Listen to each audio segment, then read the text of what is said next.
Hey everyone. So after I posted this video of me picking the EVVA 3KS, a couple of my YouTube lock picking friends got in touch with me and asked if I would mind going into a little bit more detail on the lock and how I picked it and some of the techniques I used. So I'm super happy to do that. This might be a little bit of a long video, but I'll try to keep things as concise as possible. Okay, so let's take a second to go over the lock and how it works.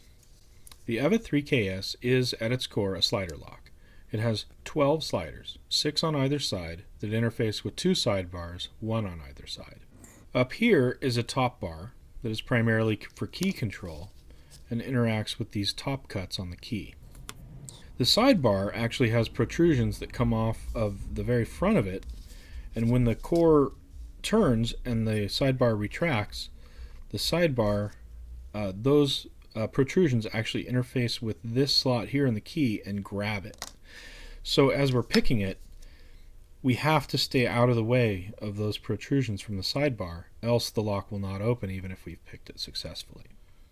Now with the 3KS, disassembling it is a little bit different than most locks.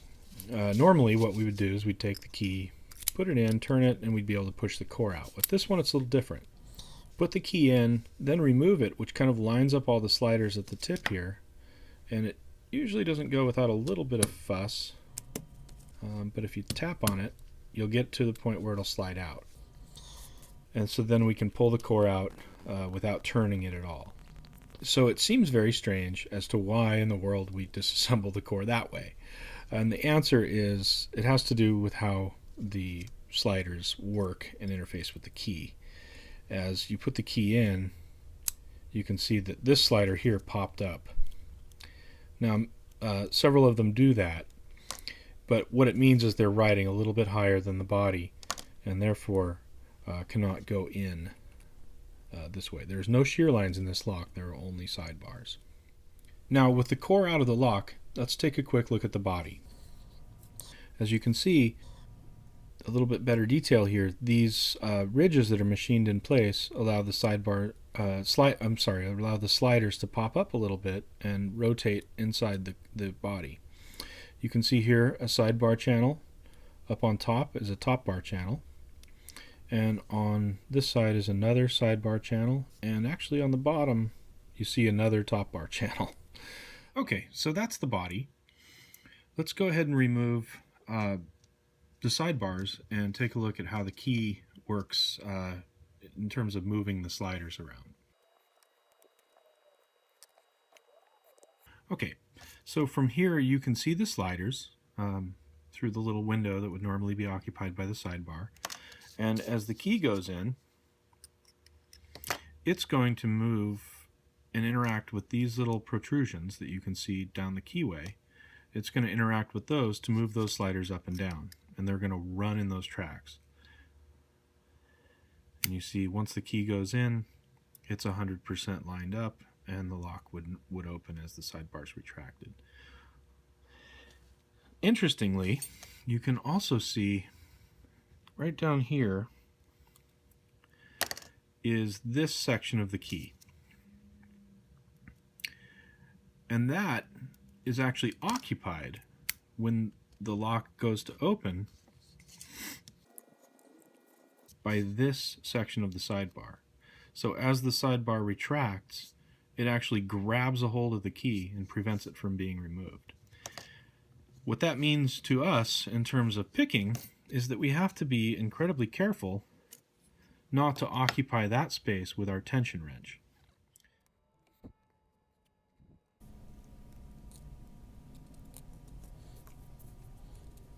Okay, so we've knocked a couple of sliders out of here, and you can see that there are two different types.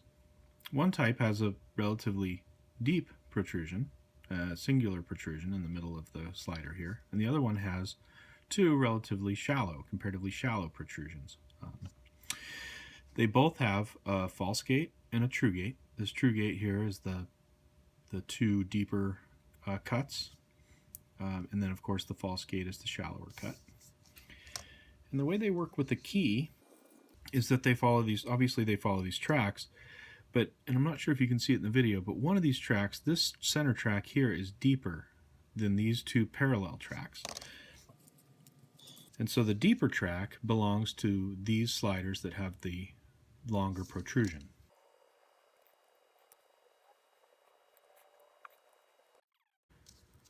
And so there it is, sitting in the key as if it were in the lock, and you can see that it rides in those channels up and down and positions itself.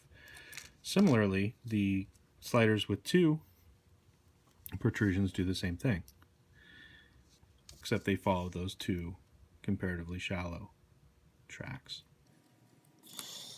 Taking a close look at the sliders, we can more clearly see the true gates and the false gates. False gate being right here, of course the true gate being right here. Now the sidebar, having a hollowed out section in the middle, is what allows that true gate to settle. Just like that. Our top bar here is essentially passive. It interfaces with the key on the underside of it, and we can see that by comparing the cuts in the key with the little cuts in the top bar itself. Now that essentially stays passive, does nothing at all so long as we use the right key, but if we use the wrong key it would push it up and prevent the lock from opening. I want to take a couple of minutes to talk about the jiggle test. Now, I wish I could remember where I first saw it called the jiggle test, but I did not come up with it. It was someone on key picking described it this way.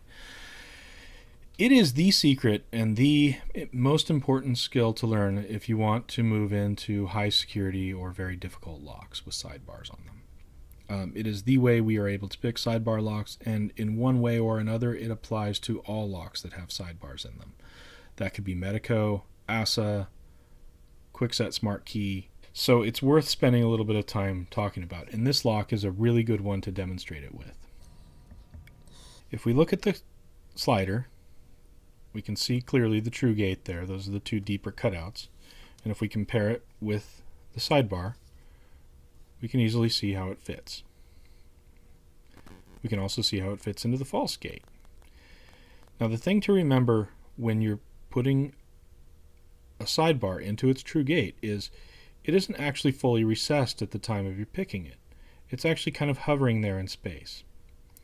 If it's in a false gate, since it's the one you just picked, it's likely the one that's binding, and therefore it will click into the false gate and feel stiff. It'll feel very tightly bound, and you won't be able to jiggle it at all if you touch it with your pick. If it's in its true gate, it won't, like I said, it won't be fully recessed. It'll be sitting there in space, a little bit like this. But if you tap on it with your pick, it will jiggle slightly. You see how that works. This cutout is slightly larger than the area in the sidebar, allowing it some room to move. That is the indication that you are in a true gate. With Medecos, it's a rotational jiggle. With ASA Twins, it's a vertical jiggle similar to this. It's same in Kwikset Smart Keys. So pretty much any high security lock that incorporates a sidebar will respond to this jiggle test. Okay, so this wouldn't be a tumbler joint if I got right to the point and just talked about how to pick the lock, right? But anyway, to keep anyone from being bored to tears that's not already crying, I guess it's time to start finally talking about how to pick this thing. So we know how the lock works, we know what it's made of, and we know how it ticks.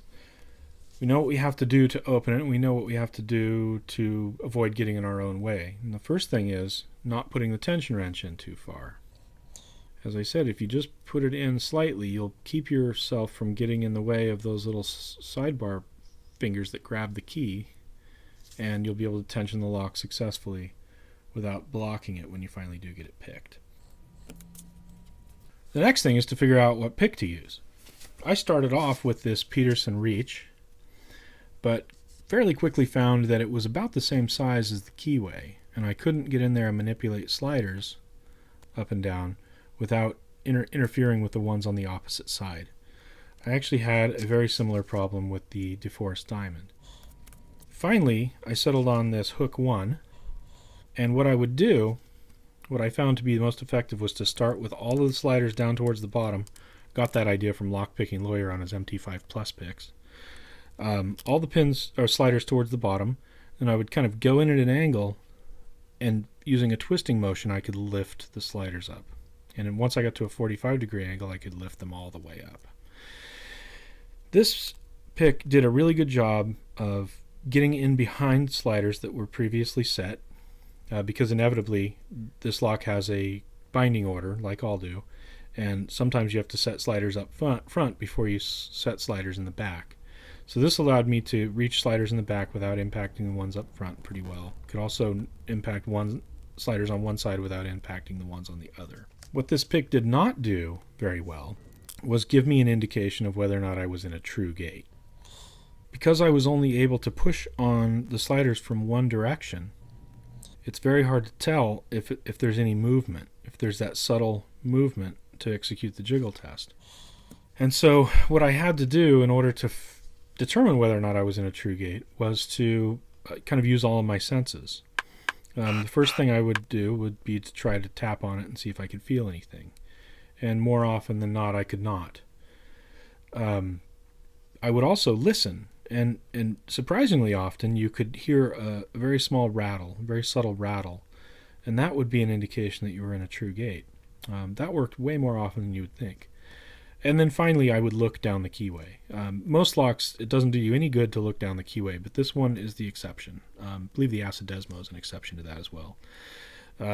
If you look down the keyway, you can tap on these sliders, and you'll be able to visually tell if they move just a little bit. So those were the 3 ways I was kind of able to tell whether or not a slider was in a true gate at the beginning. Towards the end, the core would kind of snap into place, and I'd get a lot more audible feedback and a lot more tactile feedback when I'd find a true gate versus a false one. False gates towards the end would be kind of a dull thud, and true gates would be kind of a sharp snap. So towards the end, it was a lot easier to tell whether or not we were dealing with true gates or false gates. So since I uploaded my video picking this lock, fellow YouTube picker HugsleyPig69, guy who's also picked this lock, got in touch with me, and we started talking a little bit about our experiences picking it and the challenges of telling whether or not you're in a true gate. Now, he had an idea, and he built himself a specialized tool that's similar to this one. I'll post a photo of his, that allows you to kind of reach inside the core and more easily grab hold of these little sliders. I'm not sure if you can see, but that allows you to move them up and down, apply pressure both upward and downward, and more easily tell if they're in a true gate. He also told me about a fellow, I believe a German fellow named Decoder, who had a really fantastic idea for illuminating the keyway. And what he did is use a cell phone LED, like the flashlight on a cell phone, and a fiber optic light pipe, which he then ran up and attached to his tension wrench, the very top of his tension wrench. And so that light would run right up that little light pipe, and he would, as he put the tension wrench in there, it would shine right down the keyway, giving him a lot of nice illumination. This is a really good idea. I think there's also a video of No Trick Pony lockpicking, actually picking one of these with one of those light pipes. So it's a good way to check it out. But yeah, between HugsleyPig69's idea for a little bit better tool and Decoder's idea for illuminating the keyway, I think there's a lot of potential.